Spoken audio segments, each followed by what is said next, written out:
Hezbollah की तरफ से लगातार रॉकेट अटैक्स की कोशिश जारी है। हालांकि सफलता हिजबुल्लाह को यहां नहीं मिल पा रही है।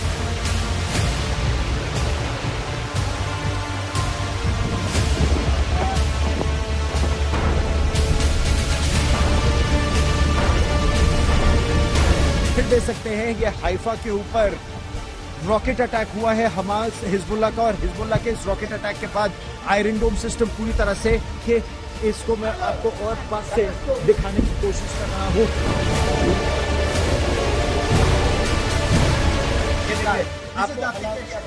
This is live now in Israel.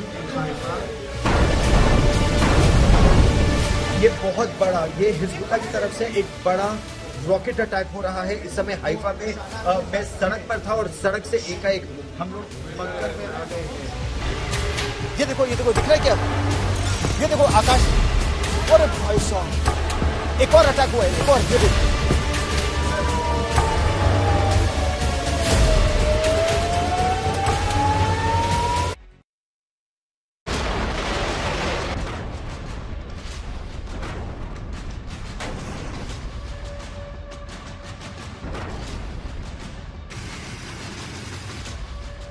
Israel के प्रधानमंत्री बेंजामिन नेतन्याहू ने हिजबुल्लाह और उसके हमदर्द ईरान को चेतावनी दे दी है कि वो हिजबुल्लाह के एक एक आतंकी को खत्म किए बिना नहीं रुकेंगे। इजराइल ने बेरूत पर कल रात जबरदस्त बमबारी की। इजराइल के निशाने पर हिजबुल्लाह का कम्युनिकेशन चीफ वाकिफ सफा था। भीषण बमबारी में हिजबुल्लाह का आतंकी तो बच गया, लेकिन 22 लोगों की मौत हो गई और 100 से ज्यादा लोग घायल हो गए। तिलमिलाए हिजबुल्लाह ने उत्तरी इजराइल पर 25 रॉकेट दागकर बता दिया कि वो भी झुकने वाला नहीं है। इजराइल इस समय अपने 7 दुश्मनों से एक साथ मोर्चा लिए हुए है, लेकिन फिर भी इजराइल अपनी जीत का दावा कर रहा है। आज तक से खास बातचीत में इजराइल के सांसद एरियल केलनर ने हमास और हिजबुल्लाह को बर्बर बताते हुए कहा कि अपने तमाम दुश्मनों के खिलाफ इस जंग में इजराइल जीत के ही दम लेगा।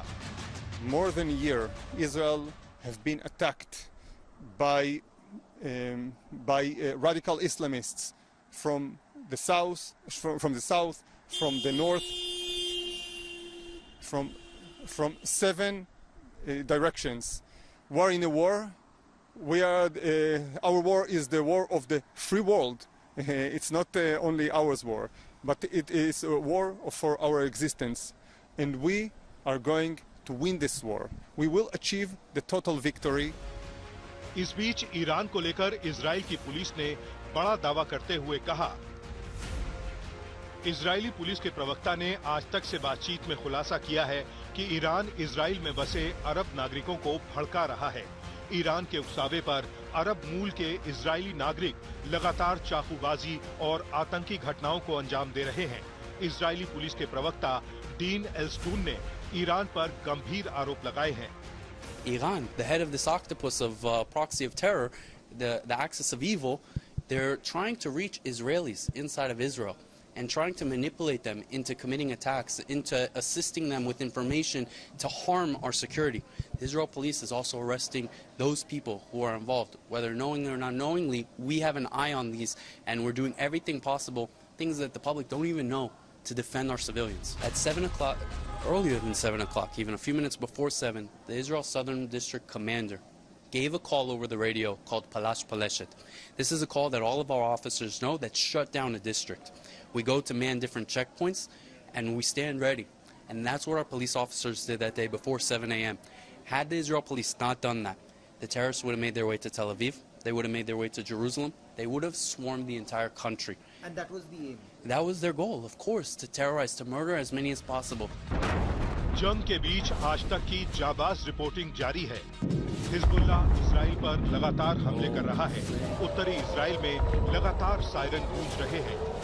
इस बीच आज तक संवाददाता गौरव सावंत हाइफा शहर के मेयर से मिलने उनके कमांड सेंटर पहुंचे। खास बात है कि आज तक इस कमांड सेंटर के अंदर पहुंचने वाला पहला विदेशी चैनल है। हाइफा शहर में इजराइल का ये कमांड सेंटर जमीन से 3 मंजिल नीचे बनाया गया है, यानी इतना नीचे कि भीषण बमबारी भी इसका कुछ नहीं बिगाड़ सकती। इस कमांड सेंटर से ही हाइफा शहर के मेयर पूरे इलाके पर नजर रखते हैं। जब भी लेबनान से हाइफा पर रॉकेट दागे जाते हैं तो इस कमांड सेंटर को खबर लग जाती है। And we have also the special instruments which are giving us the flight of the rockets, and we can see it in advance what is going to happen. So how much time does that give you? How much reaction time does that actually give you? 5 minutes. सवाल है कि Hezbollah और Israel के बीच जारी जंग कब रुकेगी? क्या इजराइल ईरान पर पलटवार करने की कोई बड़ी रणनीति बना रहा है? अगर ऐसा हुआ तो फिर ये जंग महीनों से पहले नहीं रुकने वाली। पिछले 10-12 दिनों से लगातार हिजबुल्ला उत्तरी इजराइल को निशाना बनाने की कोशिश कर तो रहा है, लेकिन इजराइल की सेना का आकलन यह है कि जब से सेना दक्षिणी लेबनान में घुसी है और इंच बाय इंच जब वो आगे बढ़ रही है और नए इलाकों को वहां अपना वर्चस्व स्थापित कर रही है, अपना कमांड एंड कंट्रोल वहां पर स्थापित कर रही है, तब हिजबुल्ला का उतनी दूरी तक मार करने की जो उसकी क्षमता है उसमें खासी कमी आई है। पहले अगर एक दिन में 100 रॉकेट और मिसाइलें आती थी तो अब वो घटकर 75 या कुछ दिनों तो 50 तक गिर गई है।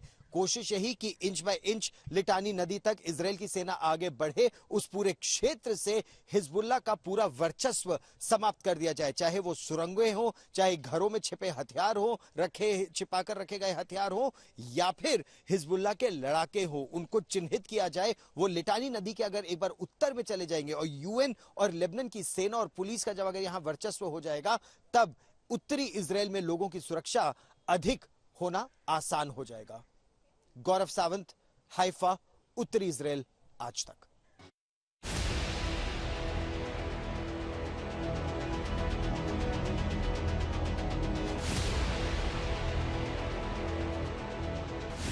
इजरायली बमबारी में तबाह हुआ बेरूत। बिंत जबैल जिले पर इजराइल की एयर स्ट्राइक। कौनीन इलाके में कई घर हुए तबाह।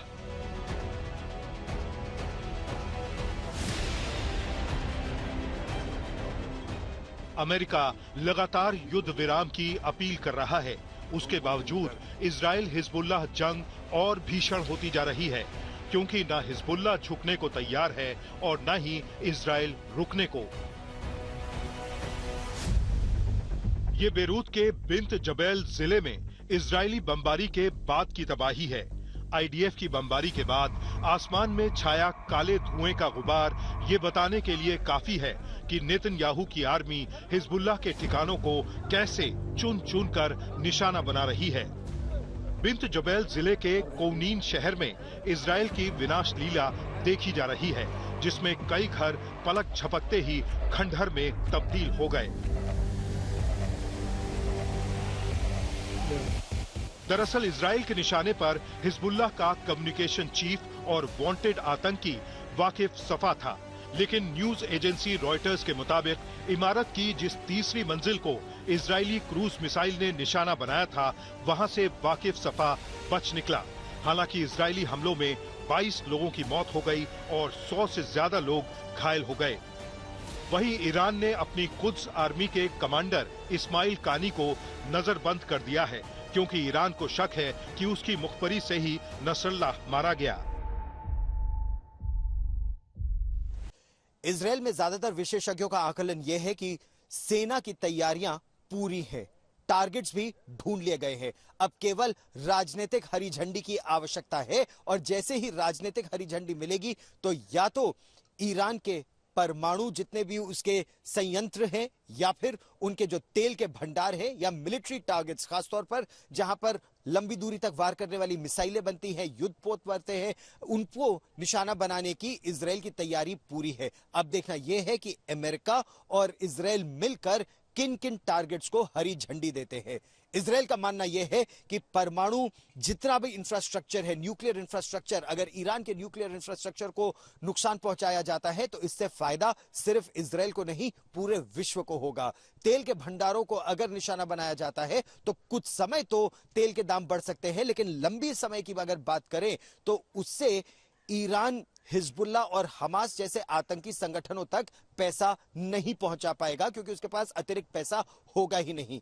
तीसरा, अगर मिलिट्री डिफेंस इंफ्रास्ट्रक्चर को यानी जहाज जहां बनते हैं, मिसाइलें जहां बनती हैं, उन्हें अगर ध्वस्त किया जाएगा तो इजराइल की सुरक्षा और ज्यादा बढ़ जाएगी। इसीलिए टारगेट्स उनके पास सारे तैयार हैं, केवल एक राजनीतिक हरी झंडी की प्रतीक्षा है। इन सब के बीच बुधवार को अमेरिका के राष्ट्रपति जो बाइडेन और इजराइल के प्रधानमंत्री बेंजामिन नेतन्याहू ने करीब 30 मिनट तक फोन पर बात की। माना जा रहा है कि ये बातचीत ईरान पर इजराइल के पलटवार को लेकर हुई है। करीब 50 दिनों से दोनों नेताओं के बीच बातचीत नहीं हुई थी। 1 अक्टूबर को ईरान ने इजराइल पर हमला कर दिया। जवाब में ऐसी आशंका थी कि नेतन्याहू ईरान के परमाणु और तेल के ठिकानों पर हमला करना चाहते हैं। बाइडेन इससे सहमत नहीं थे, क्योंकि ईरान ने इशारों में अरब देशों के तेल के कुओं को निशाना बनाने की धमकी दी थी। बाइडेन नहीं चाहते कि मध्य पूर्व में महायुद्ध भड़क जाए, क्योंकि उन्हें अमेरिकी चुनाव में अरब अमेरिकियों के वोट की चिंता सता रही है। दूसरी तरफ हिजबुल्लाह ने भी उत्तरी इजराइल पर 20 रॉकेट दागकर बता दिया कि नेतन्याहू उसे कमजोर समझने की भूल न करें। हालांकि इजराइल के डिफेंस सिस्टम आयरन डोम ने ज्यादातर रॉकेट हवा में ही नष्ट कर दिए, लेकिन कुछ रॉकेट खुले इलाके में भी गिरे। इस बीच इजरायली सेना की 4 डिवीजन के 40,000 सैनिकों ने दक्षिणी लेबनान में हिजबुल्लाह के खिलाफ जमीनी जंग तेज कर दी है। दूसरी ओर इजराइल ने अब तक इसका खुलासा नहीं किया है कि वो 1 अक्टूबर को हुए ईरान के मिसाइल हमले का जवाब कैसे देगा। खबर है कि ईरान ने अरब देशों को चेतावनी दी है कि इजराइल की ओर से हुए हमले में उनकी वायु सीमा का इस्तेमाल नहीं होना चाहिए। अगर ऐसा हुआ तो ईरान ने इशारों में उनके तेल के कुओं को तबाह करने की चेतावनी दे दी है। जाहिर है, इससे मध्य पूर्व में महायुद्ध का खतरा लगातार बढ़ रहा है। बेरूत से आशुतोष मिश्रा के साथ गौरव सावंत, हाइफा आज तक।